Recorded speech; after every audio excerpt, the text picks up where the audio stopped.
Hi అండి, నమస్తే. ఈరోజు కూడా ఒక మంచి వీడియో తీసుకొచ్చేసానండి. ఈ వీడియో శ్రావణ మాసంలో ఫస్ట్ వచ్చే శుక్రవారం నేను ఎలా పూజ చేసుకున్నాను అనేది మీకు చూపిస్తున్నానండి. అయితే మామూలుగా అయితే నేను వీడియో అప్లోడ్ చేయలేదండి, ముందుగా చేయలేదు. నా ఫోను వారం రోజుల నుంచి అసలు వీడియోనే అప్లోడ్ చేయలేదు.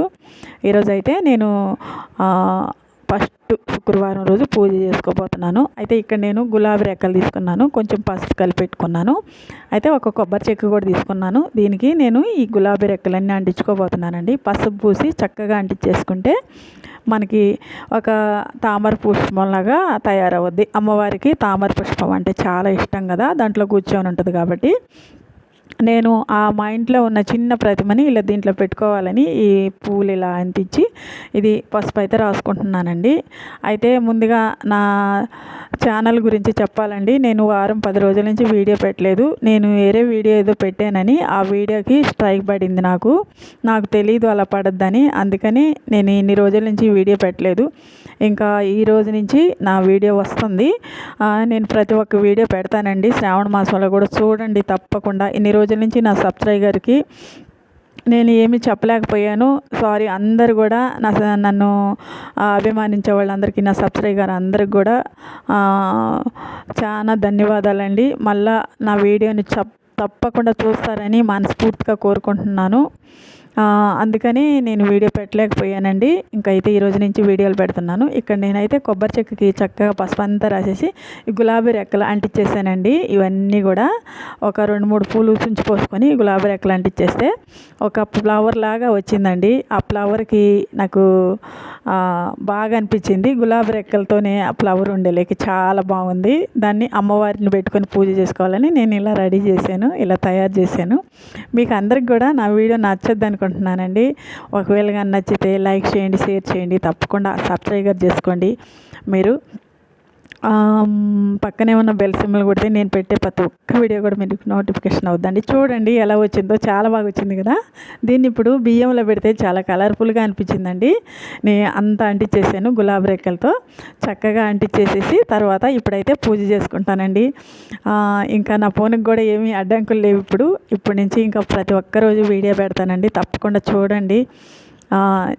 ఇక్కడైతే నేను ఇంకా పీట పెట్టేసుకున్నానండి. అమ్మవారిని పెట్టుకునేదానికి పీట పెట్టుకొని చక్కగా ఒక పిడికెడు బియ్యం వేసుకొని పసుపు కుంకుమ వేసుకొని ఒక పీట పెట్టుకొని కొంచెం హైట్గా ఉంటుందని అమ్మవారి ఫోటో అలంకారం చేసుకొని గంధం కుంకుమలతో పెట్టుకున్నాను. ఇంకా అమ్మవారికి పసుపు కుంకుమ మాలలు పువ్వులతో అలంకారం చేశాను. తర్వాత ఇక్కడ ఒక ప్లేట్ తీసుకొని ఆ ప్లేట్లో బియ్యం పోసి ఆ బియ్యం మీద తమలపాకులు ఒక 5 పెట్టుకున్నాను. అయితే 5 పెట్టుకొని మళ్ళీ కొన్ని బియ్యం పోసి నేను పెట్టిన కొబ్బరి చెక్కు నేను తయారు చేశాను కదండి ఫ్లవర్ లాగా, దాన్ని పెట్టుకొని దాని నిండా కూడా బియ్యం పోసి చక్కగా దానిపైన అష్టదళ పద్మ ముగ్గేసాను పసుపుతో కుంకుమ వేసి. తర్వాత దాని మీద కూడా ఒక తమలపాకు కుంకుమ గంధం పెట్టుకొని అమ్మవారిని పెట్టుకున్నాను. చూడండి ఎంత బాగుందో, భలే ఉంది కదండి. సింహాసనం మీద పెట్టినట్టు అమ్మ గులాబీ రంగు ఫ్లవర్లో కూర్చున్నట్టు కింద ఇట్లా గ్రీన్గా ఉంటే చాలా అందంగా అనిపిస్తుంది కదా. అందుకే ఇలా పెట్టుకున్నానండి. మనం అమ్మవారిని ఎంతో అందంగా అలంకరించుకోవచ్చుగా. నాకు అంతగా రాదండి, నాకు వచ్చినట్టు నేను చేసుకుంటున్నాను. మీకు అందరికీ నచ్చితే కానీ లైక్ చేయండి, కామెంట్ కూడా చేయండి ఎలా ఉందో అమ్మవారి ఈరోజు. చక్కగా ఇంకా ఆ పువ్వులతో కూడా అలంకారం చేసుకుంటున్నాను. అయితే ఈరోజు నేను అమ్మవారికి ప్రసాదం కూడా బెల్లం పొంగల్ చేశానండి. బెల్లము నెయ్యి పాలతో చేస్తాం కదా, బియ్యము పెసరపప్పు వేసి పొంగల్ చేశాను.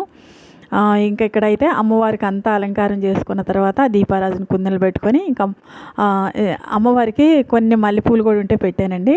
తర్వాత మనం ఏ పూజ చేసినా సరే గుమ్మ ముందు కానీ దేవుడి ముందు కానీ బొట్టు పసుపు పూసి కానీ లేకపోతే పేడతో అలికి కానీ లేకపోతే జేగూరు తాలికి కానీ ముగ్గేసుకుంటే చాలా మంచిది. శుభకార్యాలకి ముగ్గు ముందే ఉంటుంది కాబట్టి అందుకని నేను ఇక్కడ పసుపు తాలికి చక్కగా బియ్యపిండితో ముగ్గేసుకుంటున్నాను.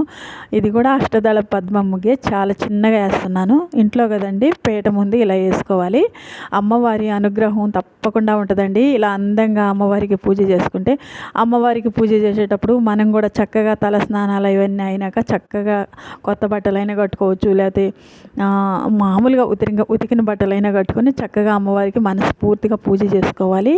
ఇంకా పువ్వులు అన్నీ అలంకారం చేసినాక ధూపం వేసుకుంటున్నానండి. ఫస్ట్ అయితే ధూపం వేసుకొని తర్వాత అమ్మకి అక్షంతలు, కుంకుమ, గంధము ఇంకా అన్నీ సమర్పించి అప్పుడు మళ్ళా కుంకుమ పూజ చేసుకున్నానండి.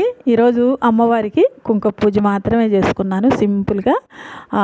ఫస్ట్ శుక్రవారం కదా, ఇళ్ళన్నీ క్లీన్ చేసుకొని తుడుచుకునేలాగా అసలు లేట్ అయింది. అయినప్పటికీ అమ్మవారికి చక్కగా పూజ అయితే జరిగింది. పూజ అయితే చేసుకున్నానండి. చాలా బాగా అనిపించింది. అమ్మవారికి తాంబూలం కూడా పెడుతున్నాను. ఇంకా చెప్పాను కదా నేను పొంగల్ చేశానని, ఇదిగో పొంగల్ కూడా అమ్మవారికి నివేదన చేశాను. అమ్మవారికి ఈ పొంగల్ అంటే చాలా ఇష్టం అండి. లక్ష్మీదేవికి స్వీట్ పొంగల్ అంటే ఎంతో ఇష్టం. ఇది ఫస్ట్ వారం కాబట్టి అమ్మవారికి నేను ఇది నివేదన చేశాను. తర్వాత గుడికి కూడా వెళ్ళామండి. ఈ ఫోన్లో అప్లోడ్ అవ్వట్లేదు కదా అని నేను ఈ ఫోన్లో తీయలేదు. గుడికి వెళ్ళాము. దుర్గమ్మ గుడి ఉంది మా ఊర్లో, వెళ్ళొచ్చాను. ఇంకెక్కడ అమ్మవారికి అయితే చక్కగా ఆరతి కొడిచ్చి, ఆరతి మనం తీసుకున్నాక అక్షంతలు అమ్మవారి పాదాల ముందేసి దండం పెట్టుకోవాలి. ఆ కుంకుమ తీసి మనం నుదుటిని పెట్టుకోవాలండి. ఇలా పూజ చేసుకుంటే అమ్మవారి అనుగ్రహం మన మీద తప్పకుండా. ముందుగా మీకు అందరికీ శ్రావణ మాసం శుభాకాంక్షలు. ఓకేనండి.